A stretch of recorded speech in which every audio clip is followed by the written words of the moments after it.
Good afternoon, students. Standard 3rd. Subject English. Children, today in English we are going to do revision of lesson number 5, the story of Sinbad the Sailor. So let's begin with the story.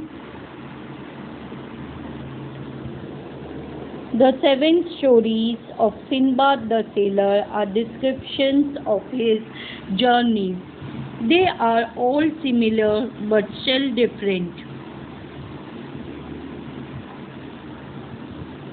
All of the journeys, Sinbad was convinced he will die, but his faith in Allah kept him alive. He always said that every journey was his last, but he never settled down.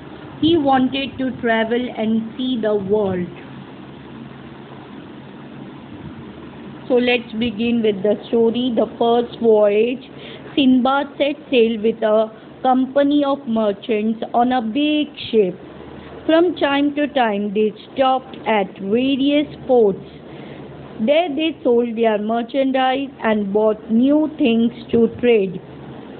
One day, when their ship was sailing smoothly across the sea, they spotted a small island on a distance.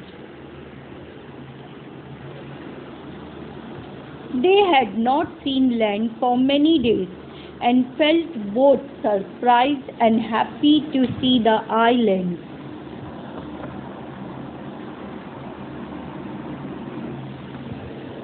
On the island, they strolled around, sang and danced. Some people began to wash clothes, some light fires to cook meals. But suddenly the land began to shake and move.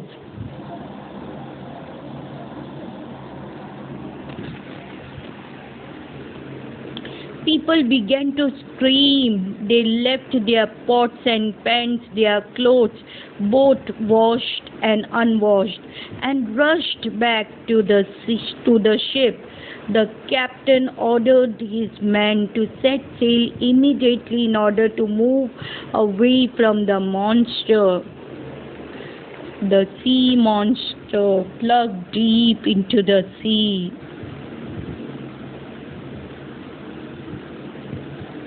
Many of the people managed to climb aboard the ship, but many sank into the sea with the so-called island. Sinbad alone did not drown in the sea, but he could not reach the ship. He saw it sailing far, far away. When the next day dawned, Sinbad was happy to see that he had floated near an island, a real big island. He could see hills and woods and trees at a distance. Luckily, this was the time when the king of that island set his horses to the seashore with the grooms. The grooms saw Sinbad and gave him food and drink. Now Sinbad stayed there for a few days, learning a lot from the king and the people on the island. At the port, Sinbad often made inquiries about any ships coming from or going to Baghdad, but no such ship ever came to that port. But when Sinbad spoke to his face, he was overjoyed to see Sinbad alive. Sinbad presented the most valuable items to the king of the island, saying, "Please accept this, your majesty. You have been very kind and very generous to me." Now Sinbad